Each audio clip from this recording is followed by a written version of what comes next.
நம்முடைய இனம் அழிக்கப்பட்டிருக்கிறது. நம் கண் முன்னால் நாதியற்றவர்களாக அழிக்கப்பட்டிருக்கிறது. கேள்வி முறை இல்லை, விசாரணை இல்லை. ஐநா மன்றம் சொல்லி கூட ஐநா மனித உரிமை கவுன்சில் விசாரணை போடு என்று சொன்னது. பன்னாட்டு மேற்பார்வையில் ஒரு விசாரணை போடு என்று சொன்னது. எவனும் கேட்கவில்லை. அந்த தீர்மானத்தை கொண்டு வந்த அமெரிக்காக்காரனும் கைவிட்டு விட்டான். இந்தியாக்காரன் அந்த ஐநா மன்றத்தை தொடர்ந்து எதிர்த்தே வந்தான். ஐநா மன்றத்தில் பான் கி மூன் அமைத்த அந்த குழு கடைசி 3 நாட்களில் மட்டும் 40,000 பொதுமக்கள் கொல்லப்பட்டிருக்கிறார்கள். இது மனிதகுலத்துக்கு எதிரான போர் என்று அறிக்கை கொடுத்தார்கள். பன்னாட்டு வல்லுநர்கள் 3 பேர் கொண்ட குழு. எவனும் நடவடிக்கை எடுக்கவில்லை. ஏன்? உலகத்தில் நமக்கான நாடு இல்லை. தமிழ் ஈழம் ஒன்றே தீர்வு. கூட்டாட்சி எல்லாம் தீர்வு தராது, கூட்டாட்சி எல்லாம் நடக்காது சிங்கள கைவர்களிடம் என்று புரிந்து கொண்டு தந்தை செல்வா அவர்கள் தமிழர் ஐக்கிய கட்சி என்ற முன்னணியை உருவாக்கி 1976ஆம் ஆண்டு மே 14ஆம் நாள் தான் வட்டுக்கோட்டையிலே மாபெரும் மாநாடு நடத்தி தீர்மானம் போட்டார்கள். அந்த வட்டுக்கோட்டை மாநாட்டு தீர்மான பொன்விழா ஆண்டும் இதுதான். இந்தியா சிங்களன் பக்கம் இருந்தது. சிங்களன் இந்தியாக்காரனுக்கு வடவனுக்கு பங்காளி. தமிழன் தமிழ்நாட்டில் இருந்தாலும் ஈழத்தில் இருந்தாலும் எங்கிருந்தாலும் இந்தியாக்காரனுக்கு இந்திக்காரனுக்கு பகையாளி. இனத்தை மறந்தா இந்தியா ஒரு இன நாடல்ல. இந்தியன் என்பது ஒரு இனம் கிடையாது. அவன் இந்திக்காரன் தான் இந்தியாவை ஆளுகிறான். குஜராத்தியும் இந்திக்காரனும், ஆரிய பிராமண ஆரிய வைசிய இந்திக்காரனுடைய ஏகாதிபத்தியம் இந்தியாவில் நடந்து கொண்டிருக்கிறது. அவனுக்கெல்லாம் நம்ம கீழ்பட்டவங்க. நம்ம மொழியெல்லாம் அவனுக்கு கீழ்பட்டது. அவன் மொழி இந்தி சமஸ்கிருதம் இது ரெண்டையும் தான் அவன் திணிப்பான். காங்கிரஸா இருந்தாலும் பாஜக இருந்தாலும் அவன் கொள்கை இதுதான். ஏனென்றால் அவன் இன ஆட்சி. அவன் ஆளும் இடத்திலே இருக்கிறான். அவனுக்கு அடிமைப்பட்ட இடத்திலே நாம் வாழ்கிறோம்.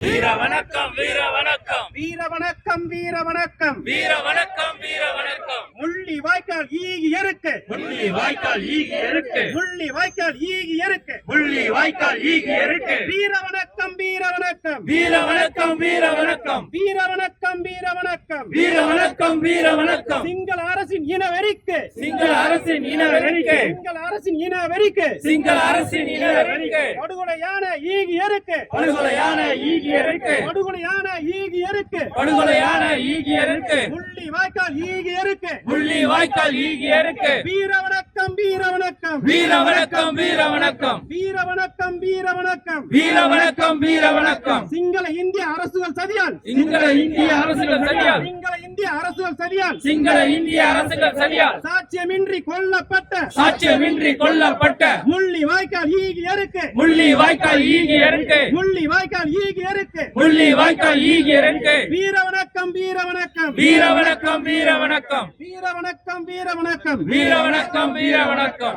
அயல் நாட்டு வல்லரசின் மூல முதலீடும் அகல் நாட்டில் சுரண்டுகின்ற தரகு முதலியோரும் வயல் நாட்டின் உழவர்களை நிலக்கிழமையாரும் வயிற்றடித்து தாம் கொழுக்கும் தன்மையெல்லாம் மாற்றும் புயல் வேக புரட்சி ஒன்று புறப்பட்டது.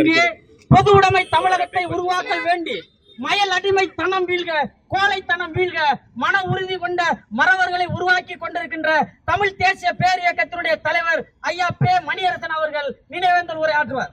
தங்கக்கூடிய தமிழ்நாட்டிலே நாம் அரசியல் அனாதைகளாக இருக்கிறோம்.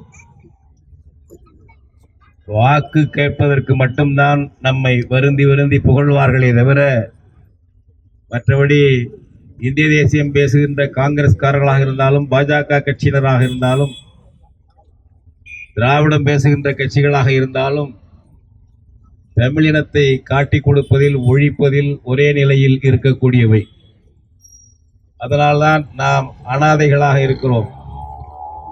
எங்கோ சில நாடுகளில் சில ஆயிரம் பேர் ஒரு இனத்தில் பாதிக்கப்பட்டால் அந்த இனத்துக்கு தலைமையாக இருக்கின்றவர்கள் போராடி பாதுகாக்கிறார்கள், உலக நாடுகளின் ஆதரவை பெறுகிறார்கள்.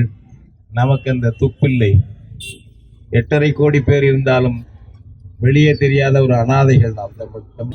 இன்னொன்று, இந்த ஆண்டு முக்கியமான ஆண்டு. தமிழ் ஈழம் ஒன்றே தீர்வு. கூட்டாட்சி எல்லாம் தீர்வு தராது, கூட்டாட்சி எல்லாம் நடக்காது சிங்கள கயவர்களிடம் என்று புரிந்து கொண்டு தந்தை செல்வா அவர்கள் தமிழர் ஐக்கிய கட்சி என்ற முன்னணியை உருவாக்கி 1976ஆம் ஆண்டு மே 14ஆம் நாள்தான் வட்டுக்கோட்டையிலே மாபெரும் மாநாடு நடத்தி தீர்மானம் போட்டார்கள். அந்த வட்டுக்கோட்டை மாநாட்டு தீர்மான பொன்விழா ஆண்டும் இதுதான். கூட்டாட்சிக்கு ஒத்துக்கொள்ள மாட்டார்கள் என்பதை புரிந்து கொண்டார். 48 வெள்ளைக்கார வேட்டை நாய்கள் வெளியேறிய பிறகு அந்த வேட்டை நாய்கள் தனித்தனியாக இருந்த 3 பகுதி நாடுகளை, தமிழ் ஈழத்தை, கண்டி நாட்டை, சிங்கள நாட்டை ஒன்றாக இணைத்த வேட்டை நாய்கள், வெள்ளைக்கார ஐரோப்பிய வேட்டை நாய்கள், காட்டுமிராண்டிகள். இன்றைய நவீன காட்டுமிராண்டியான ட்ரம்பை நினைத்து பாருங்கள், இவனுடைய முன்னோர்கள். அந்த வேட்டை நாய்கள் வெளியேறும் பொழுது 48 எப்படி பிடித்தோமோ அந்த நாட்டை அப்படியே பிரித்து வைத்து போய்விடுவோம் என்ற யோக்கியதை, நேர்மை இல்லாத கூட்டம், கும்பல் சிங்கள கயவர்களிடம் ஒப்படைத்து சென்றது தமிழீழத்தை. அந்த வேட்டை நாய்களால் வந்த துன்பம்தான் இந்தியாவிலே நாம் இன்றைக்கு படுகின்ற துன்பங்களும் அங்கு ஆங்கிலேய வேட்டை நாய்களால் வந்த துன்பம்தான், பெரியர்களால், காட்டுமிராண்டிகளால் வந்த துன்பம்தான். இப்படி அந்த 48 இருந்து தந்தை செல்வா கூட்டாட்சி ஃபெடரேஷன் அமைப்போம் என்று சொல்லி பார்த்தார், போராடி பார்த்தார். சிங்கள கயவர்கள் மேலும் மேலும் தீவிரமாக சிங்கள மொழி திணிப்பு, சிங்கள இன ஆதிக்க திணிப்பு, தமிழீழ ஒழிப்பு என்று செயல்பட்டார்களே தவிர எந்த கூட்டாட்சிக்கும் அவர்கள் ஒத்து வரவில்லை. கடைசியில் தான் அவர்கள் தனியிடம் என்று 76 மே 14 கோரிக்கை வைத்தார்கள். அதற்கு ஆதரவு தெரிவித்து 77 மக்கள் பெரும்பான்மையாக இலங்கையிலே பிரதான எதிர்க்கட்சியாக தமிழர் கட்சியை தேர்ந்தெடுத்து வாக்களித்தார்கள். ஆனால் வழி இல்லாமல் தான் அப்புறம் போராட்டம். தமிழீழ தேசிய தலைவர் பிரபாகரன் தலைமையிலே உறுதியான, பின்வாங்காத, தெளிவான, துணிச்சலான போர்த்திறத்தோடு மக்களை திரட்டி போராடி இடைக்கால அரசை பிரபாகரன் அவர்கள் அமைத்தார்கள். சும்மா இல்லை, பல நாடுகள் தலையிட்டு பஞ்சாயத்து பேசக்கூடிய அளவுக்கு ஒரு தலைவராக, ஒரு 30 லட்சம் மக்கள் தொகை கொண்ட தமிழீழத்திலே தலைவனாக உருவாகினார் பிரபாகரன். நம்முடைய ஒரு மாவட்ட அளவு கூட இருக்காது, ஒரு மாவட்ட அளவு அந்த தமிழீழத்திலே போர் விமானம் பயிற்சி கொடுத்து, போர் விமானம் கட்டி உருவாக்கி, அந்த போர் விமானத்தை பயன்படுத்தி சிங்களனுடைய வானூர்தி நிலையங்களை போய் தாக்கி திரும்பினார்கள் நம்முடைய தமிழீழ புலிகள்.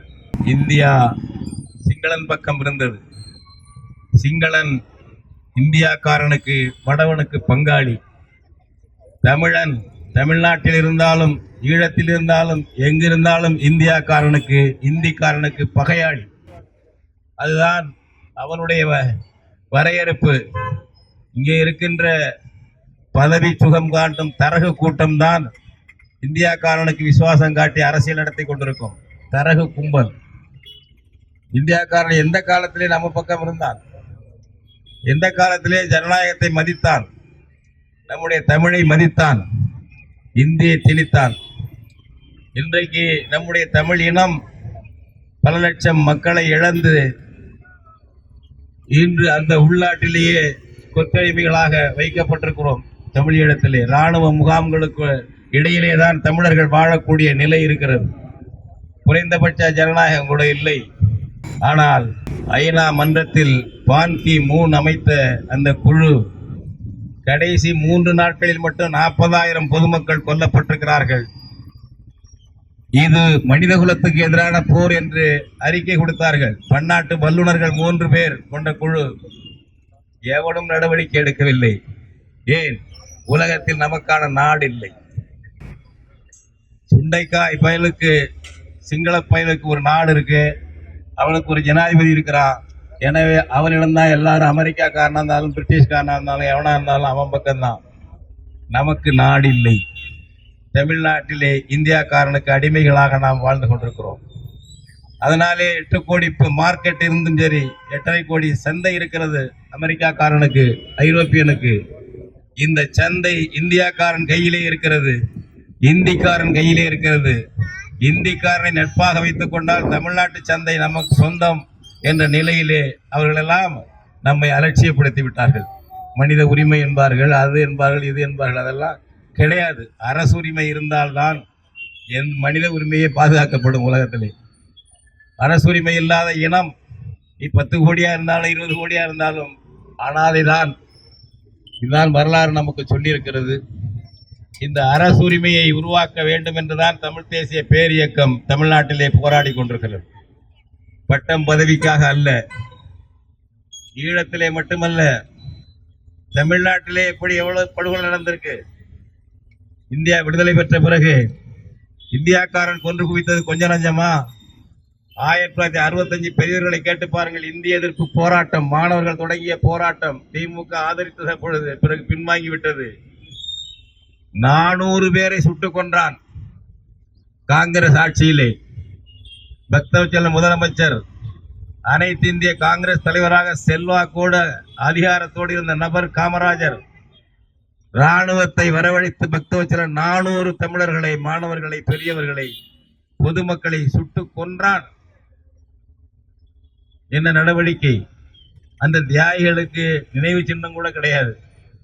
திமுக கம்பெனி அந்த 65 தியாகத்தை வச்சுதான் 67 ஆட்சியை பிடிச்சது. அவர்களுக்கு ஒரு சிலை, நினைவு சின்னம் கூட அமைக்கவில்லை. கீழப்பழுவூர் சின்னசாமி என்பார்கள், வரிசையாக அடுக்குவார்கள். ஆனால் அந்த சுட்டுக் கொன்றவன் மீது நடவடிக்கை எடுப்பதற்கு எந்த நடவடிக்கையும், ஒரு விசாரணை கூட திராவிட முன்னேற்ற கழக 67 ஆட்சிக்கு வந்த பிறகு வைத்தது கிடையாது. ஈரும்பை சுட்டுக் கொள்வது போல, நசுக்கிக் கொள்வது போல 400 பேரை விடுதலை பெற்ற இந்தியாவில் சில நாட்களிலே சுட்டுக் கொண்டான் காங்கிரஸ் ஆட்சியிலே. அந்த காங்கிரஸ்காரனோட தான் பின்னாடி திமுக கூட்டணி.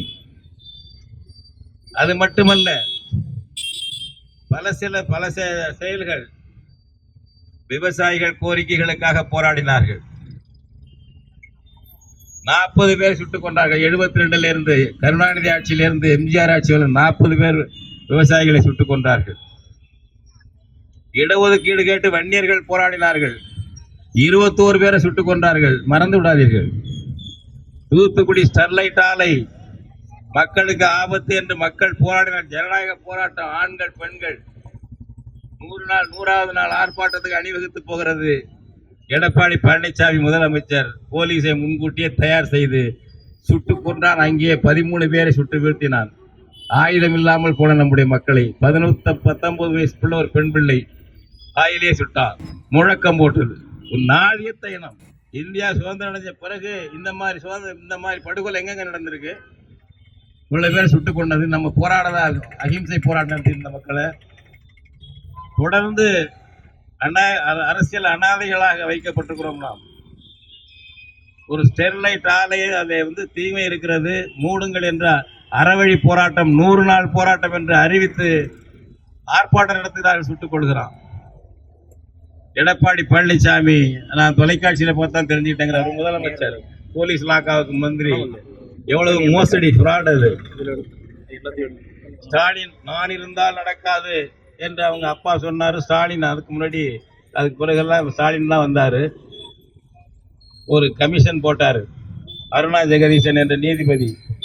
யாரா குற்றவாளி, போலீஸ் என்ன குற்றவாளி, மாவட்ட ஆட்சியர் எவன் குற்றவாளி, நடவடிக்கை எடுக்கலாம் என்று அருணா ஜெகதீசன் நீதிபதி அந்த அம்மையார் விசாரித்து இன்னவன் குற்றவாளி என்று போலீஸ் அதிகாரி, கலெக்டர் உட்பட சொல்லியிருக்கு, அறிக்கை கொடுத்துச்சு. அந்த அறிக்கையை ஸ்டாலின் வெளியிடவே அல்லது செயல்படுத்தவே இல்லை. அந்த அறிக்கை பேசுவது கூட கிடையாது. ஏண்டா அதை செயல்படுத்த கேட்க நாள் இந்த அரசியல் இந்திய தமிழ்நாட்டில் சுட்டுக்கொள்ளாம என்ன பண்ணுவான்? ஆதியத்த இனம். தமிழ் தேசியம் என்ற இந்த லட்சியம் இருந்து தமிழ் தேசிய இன ஆட்சி, இன அரசு, நமக்கான அரசு உணர்வோடு ஒன்று நடந்திருந்தால் தமிழ்நாட்டிலே, பக்கத்திலே ஈழத்திலே சுற்றுப்பானா? நம்ம மட்டும் ஒரு நாடாக தனியாக இருந்திருந்தால் ஈழத்திற்கு இந்த அளவுக்கான இழப்புகள் வந்திருக்குமா? ஒரு ஹிந்தி மொழியை அவன் திணிப்பா, அவனை எடுத்தா நம்ம சுட்டுக் கொள்வானே. அண்ணாமலை பல்கலைக்கழகத்தின் மாணவன் ராஜேந்திரன் முதல்ல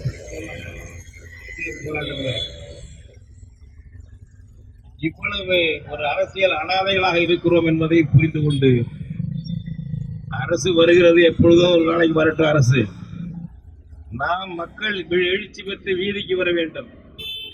இந்த தரகு கட்சிகளிடம் கிடக்கிறோமே, நம்முடைய இனத்தை, தாயகத்தை, மொழியை அடமான வைத்து கொள்ளை கும்பல், ஊழல் கும்பல், பல பேர்களிலே கட்சிகள் நடத்தி கொண்டிருக்கின்றன. கொள்ளை கும்பல்கள் இவை நம்முடைய இனத்தை, நம்ம மொழியை, நம்ம தாயகத்தை பாதுகாக்கல. இங்க அவன் இவன் சிங்கள மொழியை திணிக்க மானமுள்ள ஈழத்தமிழன் எதிர்த்தால், இங்கே இந்தியாவிலே, தமிழ்நாட்டிலே மானங்கட்டு போய் நம்மவர்கள் வரவேற்றுக் கொண்டிருக்கிறார்கள் இந்தி மொழியை. தன்மானம் இருந்தால் தானே, தன்மானம் என்று பேசி நம்ம எல்லாம் அடமான வைத்த கும்பல் இங்கே அரசியல் கோல் வச்சு கொண்டிருக்கிறது. தன்மானம் என்று பேசி தமிழினத்தை அடமான வைத்த கும்பல், ஒரு கண்காணி பதவிகள் அடைந்து கொள்ளையடிக்கிற கும்பல். இதையெல்லாம் வீழ்த்துவதற்கான இன உணர்ச்சி வேணும். உலகம் பூரா இன அடிப்படையில் தான் இயங்குது, ஞாபகம் வச்சுக்கோங்க. 19 எவனும் இயங்கல. எவனா இருந்தாலும், கம்யூனிஸ்டா இருந்தாலும், கேபிட்டலிஸ்டா இருந்தாலும் இன அடிப்படையில் தான் செயல்படுறான். இனத்தை மறந்தா இந்தியா ஒரு இன நாடு அல்ல. இந்தியன் என்பது ஒரு இனம் கிடையாது. அவன் இந்திக்காரன் தான் இந்தியாவை ஆளுகிறான். குஜராத்தியும் இந்திக்காரன், ஆரிய பிராமண, ஆரிய வைசிய இந்திக்காரனுடைய ஏகாதிபத்தியம் இந்தியாவில் நடந்து கொண்டிருக்கிறது. அவனுக்கெல்லாம் நம்ம கீழ்பட்டவங்க. நம்ம மொழியெல்லாம் அவனுக்கு கீழ்பட்டது. அவன் மொழி இந்தி, சமஸ்கிருதம், இது ரெண்டையும் தான் அவன் திணிப்பான். காங்கிரஸா இருந்தாலும் பாஜக அவன் கொள்கை இதுதான். ஏனால் அவன் இன ஆட்சி, அவன் ஆளும் இடத்திலே இருக்கிறான். அவனுக்கு அடிமைப்பட்ட இடத்திலே நாம் வாழ்கிறோம். ஞாபகம் வைத்துக் கொண்டு, நாம் மட்டும் சரியாக இருந்திருந்தால், நமக்கு மட்டும் சொந்த அதிகாரம் உள்ள ஒரு அரசு தமிழ்நாட்டிலே இருந்திருந்தால், தமிழ் இன அரசு இருந்திருந்தால், பக்கத்திலே ஈழத்திலே இந்த அநீதி நடந்திருக்குமா? இதை திறனாய்வோடு பார்க்க வேண்டும். இப்படி ஒரு வேடிக்கை 8 கோடி பேருங்க இருந்துகிட்டு ஒப்பாரி வைக்கிறோமே, என்ன அது? போர்க்களத்துல ஒப்பாரி எவனுக்கு பயன்படும்? போர்க்களத்துல என்னடா ஒப்பாரி? சக்தியற்று போய், அதிகாரமற்று போய், தரகு கும்பல் போய் பதவி வாங்கிட்டு இருக்காங்க. வட்ட செயலாளர், ஒன்றிய செயலாளர், வார்டு செயலாளர் என்ற அது எம்எல்ஏ எம்பின்னு பதவி வாங்கிட்டு இனத்தை காட்டி கொடுக்குற கும்பல். அந்த மாதிரி அரசியல் ஓங்கி கொண்டே இருக்கிறது. இது எல்லாம் தான் மறுஆய்வு செய்யணும். கொஞ்சமா இருந்தாலும் சரி, நாம் உறுதியாக நம்முடைய தமிழ் தேசிய இன உணர்வோடு நாம் ஒன்றும் சின்ன வரலாற்றில் உலகம் முழுக்க பயணம் செய்து கொடிகட்டி ஆண்ட இனம் தமிழ் இனம். அதனால தான் பிரபாகரன் அந்த அவருடைய கொடியில புலியை வச்சார். தனியா அங்கிருந்து ஒண்ணு உருவாக்கல. சோழன் கொடியைத்தான் தன் கொடியாக வைத்துக் கொண்டார்கள். அப்படிப்பட்ட இன உணர்வை ஏன் பேசுகிறோம்? நம்முடைய இனத்தை அழிக்க, நம்முடைய மொழியை அழிக்க பல கும்பல் செயல்பட்டு கொண்டிருக்கிறது. உள்ளே இங்கே துரோக கும்பல் தமிழ்நாட்டிலே இருக்கிறது. எனவே இன பாதுகாப்புக்கு உறுதியேற்க வேண்டும். அனாதைகளாக இருக்கிறோம், அனாதைகள் அல்ல. அரசியல் உருவாக்குவோம், வளர்ப்போம். வெறும் வாக்குச்சாவடி அரசியல் அல்ல, வீதியிலே நின்று போராடக்கூடிய அரசியல், இன உரிமை பாதுகாக்கக்கூடிய அரசியல், வாக்குப்பட்டிக்குள் ஒடுங்கி போகின்ற அரசியல் அல்ல. அது ஒரு அளவுதான் செயல்படும். அதுக்கு மேல போர்க்குணத்தோடு நாம் கொரில்லாக்கள் அமைக்க வேண்டாம், ஆயுதம் ஏந்த வேண்டாம். நானே ஆயுதம்தான், என் உடம்பே ஆயுதம்தான்டா என்று களத்திலே நம்முடைய வெகு மக்கள், ஆண்களும் பெண்களும் திரளக்கூடிய ஒரு தமிழ் தேசிய படை போல தமிழ் மக்கள் வெகுண்டி எழ வேண்டும். நம்முடைய தமிழ் மக்களில் 10% எழுந்து விட்டால் போதும், பகைவனை அடக்கி வைக்கலாம். ஞாபகம் வச்சுக்கோங்க. எல்லாரும் வருவானு நினைக்காதீங்க. நம்ம தமிழ் இனத்துல 10 விழுக்காடு மக்களை எப்படி திரட்டி விட்டால் போதும், பகைவனை அடக்கி வைக்கலாம். வா சந்திக்க என்று சொல்லலாம். பல நாடுகள் நமக்கும் உதவிக்கு வரும். எனவே இந்த நாளில் அந்த வஞ்சினத்தோடு உறுதி எடுக்க வேண்டும். நம்முடைய இனம் அழிக்கப்பட்டிருக்கிறது, நம் கண் முன்னால் நாதியற்றவர்களாக அழிக்கப்பட்டிருக்கிறது. கேள்வி முறை இல்லை, விசாரணை இல்லை. ஐநா மன்றம் சொல்லி கூட, ஐநா மனித உரிமை கவுன்சில் விசாரணை போடு என்று சொன்னது, பன்னாட்டு மேற்பார்வையில் ஒரு விசாரணை போடு என்று சொன்னது. எவனும் கேட்கவில்லை. அந்த தீர்மானத்தை கொண்டு வந்த அமெரிக்காக்காரனும் கைவிட்டு விட்டான். இந்தியாக்காரன் அந்த ஐநா மன்றத்தை தொடர்ந்து எதிர்த்தே வந்தான். இந்தியாக்காரன் ஐநா மனித உரிமை கவுன்சிலே விசாரணை செய்வதை எதிர்த்தே வந்திருக்கிறார். எவ்வளவு துணிச்சல்! அந்த இந்தியாக்காரப்ப இங்க வந்து நான் காங்கிரஸ்காரன், நான் பாஜக காரன் சொல்லிட்டு ஓட்டு கேட்கறது, இங்க வர்றது என்ன மரியாதை, என்ன யோகியத்தில் நம்ம இருக்கிறோம்? படுகொலை விட நடந்திருக்கு. பன்னாட்டு விசாரணை போடுப்பா. எங்க ஆள் தப்பு பண்ணிதான் நடவடிக்கை எடு. எங்க விடுதலை புலி தப்பு பண்ணிதான் நடவடிக்கை தான் சொன்னோம். எல்லாரும் சொன்னோம், எங்க ஆள் தப்பு பண்ணிதான் நடவடிக்கை எடு, சிங்களம் பண்ணிதான் நடவடிக்கை எடு, கமிட்டி போடு, விசாரணை. இது என்ன தப்பா? இது ஐநா மனித உரிமை கவுன்சில் சுவிட்சர்லாந்திலே தலைமையகம் வைத்து நடத்துகிறது. அது தீர்மானம் போட்டும் செயல்படுத்த முடியவில்லை. சுண்டைக்காய் சிங்களன் தடுக்க முடிகிறது. ஏன்? இந்தியாக்காரன் அவன் பக்கம். இந்தியாக்காரனுக்கு சிங்களன் பங்காளி, தமிழன் பகையாளி. தொடர்ந்து நாங்கள் சொல்லி வருகிறோம். பெரும் அந்த சுண்டைக்காய் பயலாலே அவன் தடுக்க முடியுது. இந்தியாக்காரன் தான் பாதுகாப்பு அவனுக்கு. அதனால ஒரு விசாரணை கூட இல்லை. இப்பொழுது நாம் முழக்கம் இந்த தொடர்ந்து வைக்கிறோம். அங்க இறுதி தீர்வு என்பது பன்னாட்டு மேற்பார்வையில் கருத்து வாக்கெடுப்பு நடத்து. ஈழத்திலும் வெளிநாடுகளிலும் வாழக்கூடிய ஈழத் தமிழர்களிடம் இலங்கையை விட்டு பிரிஞ்சு போறியா, சேர்ந்து இருக்கிறியா என்று கேள்வியை வை. ஒற்றை கேள்வி. இறையாண்மையுள்ள தமிழீழம் அமைக்க வேண்டும் என்ற ஒரு கோரிக்கையை வை. வேண்டாம் என்று ஒன்று வை. இதை வைத்து கருத்து வாக்கெடுப்பு வை ஈழத் தமிழர்களிடம்.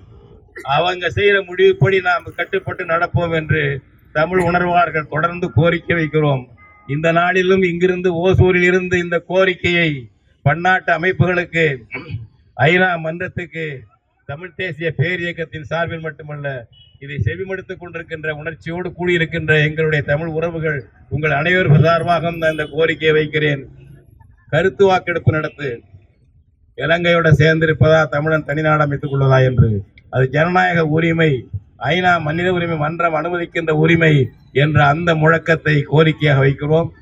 அடுத்ததாக தமிழீழ பகுதியிலிருந்து சிங்கள படை முற்றிலுமாக வெளியேற வேண்டும், குடிமை உரிமைகள் வர வேண்டும் என்ற ஒரு கோரிக்கையும் வைக்கிறோம். இன்றைக்கு இந்த நாளிலே நம்முடைய முள்ளிவாய்க்கால் நினைவேந்த நாளிலே இந்த கோரிக்கையையும் நாம் தொடர்ந்து வலியுறுத்துவோம். அதே வேளை நாம் தொடர்ந்து தாக்கப்பட்டு வருகிறோம், உரிமைகள் பறிக்கப்பட்டு வருகிறோம், அழிவுக்கு ஆளாகி வருகிறோம். இனி திருப்பி அடிக்க வேண்டும். திருப்பி என்றால் ஜனநாயக வழிமுறைப்படி எதிர்ப்போம். ஆயுத போராட்டம் அல்ல, மனித போராட்டம், மக்கள் போராட்டம், தெருவிலே இறங்கி போராட்டம் என்ற வகையிலே நாம் ஒன்று திரள வேண்டும். அதற்கு மக்களை அணியப்படுத்த வேண்டும், இளைஞர்களை, ஆண்களை, பெண்களை அணியப்படுத்த வேண்டும் என்று உறுதி எடுத்துக் கொள்ளுங்கள். நாம் நம் இனத்தை பாதுகாக்க வேண்டும். அடுத்த இனம் வாழும் தமிழ்நாட்டிலே நம் இனம் அழியும் என்றால் அதுவா தற்காப்பு, அதுவா வாழ்க்கை என்ற நிலையிலே முடிவெடுங்கள் என்று கேட்டுக்கொண்டு மீண்டும் மீண்டும் தமிழீழ விடுதலை புலிகளுக்கு, தியாகிகளுக்கு, ஈகியர்களுக்கு வீர வணக்கம், வீர வணக்கம், வீர வணக்கம் செலுத்துகிறேன். செவிமடுத்த உங்கள் அனைவருக்கும் நன்றி, வணக்கம். இவ்வாறான பல செய்திகளை, பல சிக்கல்களுக்கு விடையளிக்கக்கூடிய செய்திகளை தமிழர் கண்ணோட்டம் வலைவெளியில் வெளிப்படுத்தி வருகிறோம். இது தற்சார்பாக செயல்படுவதற்கு நிதி தேவைப்படுகிறது. இந்த நிதியை நம்முடைய மக்களாகிய நீங்கள் தான், இளையோரும் பெரியோரும் நண்பர்களும் தோழர்களும் சான்றோரும், நீங்கள் உங்களால் இயன்ற அளவு என்ன இயலுமோ அந்த நிதியை வழங்குமாறு அன்போடும் உரிமையோடும் கேட்டுக்கொள்கிறேன். உங்களுக்கு நன்றி உணர்வோடும் பொறுப்புணர்வோடும் தமிழர் கண்ணோட்டம் செயல்படும் என்பதை உறுதி தெரிவித்துக் கொள்கிறேன். நன்றி, வணக்கம்.